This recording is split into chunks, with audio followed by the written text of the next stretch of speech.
keduanya sama-sama mempoint out begitu, satu poin penting berkaitan juga dengan biaya impor, tarif 30% untuk etanol begitu. Nah tapi, hal ini juga sebetulnya sudah sempat disampaikan begitu dari, pihak Pertamina. Tapi, sebetulnya untuk, keberpihakan ini sendiri begitu, apa apa yang bisa dilakukan dan seperti apa mungkin, langkah-langkah yang harusnya diambil oleh pemerintah? Apakah memang bisa melakukan adjustment terlebih dahulu begitu untuk merubah aturan ini atau seperti apa? Mungkin dari Pak Saleh terlebih dahulu. Jadi begini Mbak, jadi kembali dulu ke target kita. Kan kita ini gini, jadi target net zero emission yang 2060 ini harus menjadi kerja semua kementerian, semua kepentingan.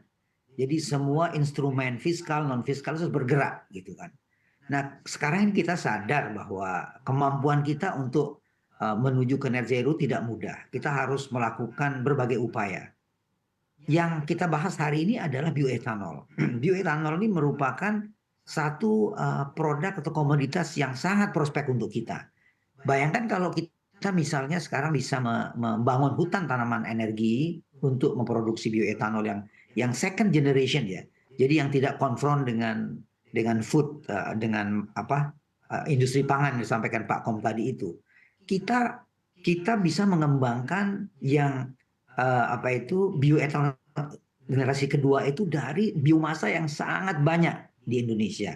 Antara lain yang kami pernah lakukan bersama ikut dalam studi Pertamina maupun Toyota itu adalah rumput gajah, Mbak. Potensi kita besar sekali, iya kan?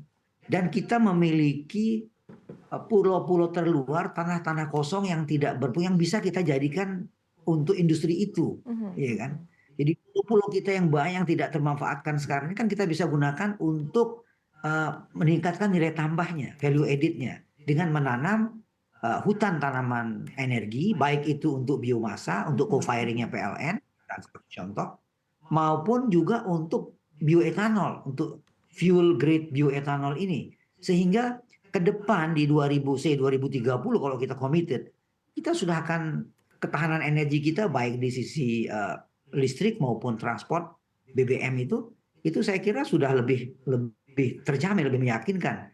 Dan apabila kita bisa mengembangkan bioetanol ini, maka ketergantungan kita juga akan eh, bahan bakar fosil jelas turun dengan drastis ya kan, sehingga kita bisa lebih secure domestik, kita akan gunakan potensi domestik kita. Saya kira itu kenapa urgensinya kita diskusi soal bioetanol ini Ya.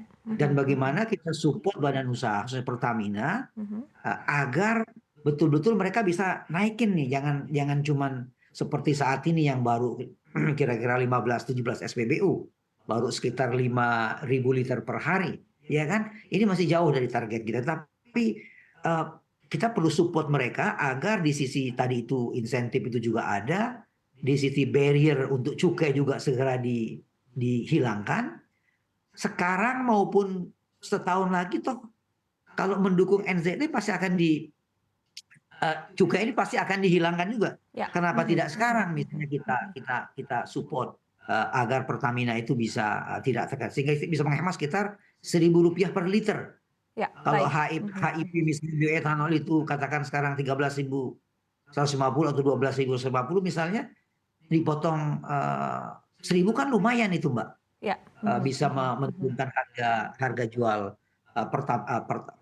Baik. Pertamina Green 95. Baik, sebagai produk hilir memang pricing ini sangat penting begitu ya Pak Saleh, sehingga tadi sekali lagi masih, belum terbayang begitu seperti apa di satu sisi, biaya, kita ketahui biaya, untuk research dan development-nya juga sangat besar, kemudian biaya investasi untuk pengembangan produk juga cukup besar begitu ya. Kemudian di satu sisi juga tetap harus diterima oleh masyarakat, tetap harus terjangkau begitu ya. Tapi, mungkin, skenario macam apa begitu Pak Saleh yang bisa dilakukan agar di satu sisi pengembangan ini bisa terus berjalan begitu dan di satu sisi ketika sudah digelontorkan kepada masyarakat ini bisa diterima begitu dengan harga ataupun juga pricing yang, make sense seperti apa Pak Saleh?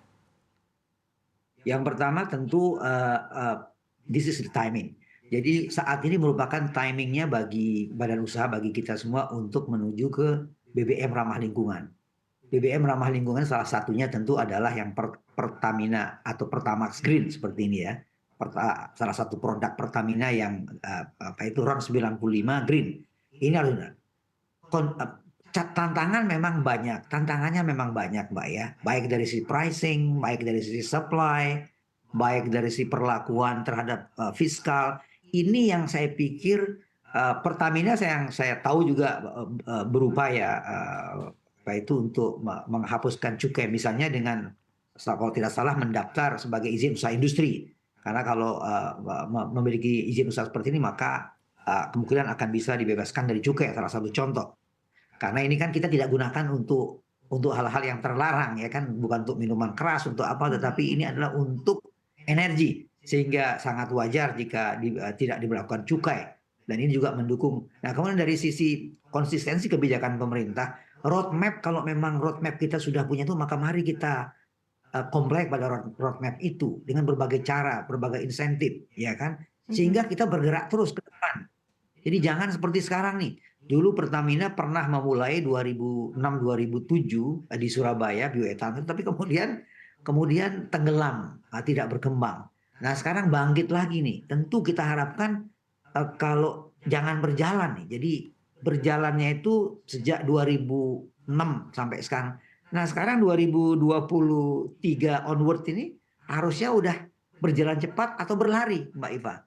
Sehingga kita bisa sejajar dengan Thailand misalnya di ASEAN ya dalam pengembangan bioetanol ya, maupun India yang juga sekarang growing fastly ya Ya. dalam pengembangan, bahkan Filipina juga demikian ya, mereka bergerak cepat untuk pengembangan ketahanan energi mereka lewat bioenergi gitu Mbak Iva. Oke, baik. Dari Pak Komaydi pertanyaan yang sama seperti apa, Bapak?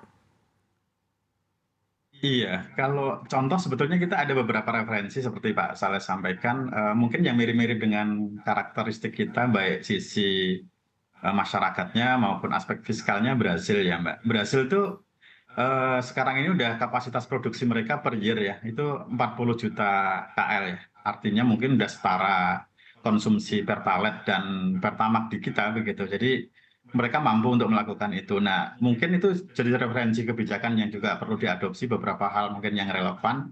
Mereka kebijakannya multisektor, Mbak Iva. Jadi tidak hanya di sektor pengolahan etanolnya begitu, tetapi juga sampai ke sektor transportasinya. Misalnya beberapa riset menyampaikan bahwa ketika mereka pakai bahan bakar nabati begitu, baik biodiesel maupun etanol, kendaraan yang mereka pakai itu bebas pajak kendaraan selama 5 tahun pertama. Nanti BPKB-nya juga mereka mendapatkan diskon-diskon tertentu. Jadi kan itu multisektor ya, tidak hanya di sektor pengolahannya saja, tetapi juga terfikirkan sampai ke aspek-aspek yang lain bagaimana supaya kebijakan ini jalan begitu. Nah, kita ini masih ego sektor ya, artinya sektor dari yang bagian menerima pajak, non pajak, pengennya pendapatannya gede begitu. Padahal nanti kantong kiri kantong kanan kalau kita pikir secara keseluruhan dari hulu sampai hilirnya.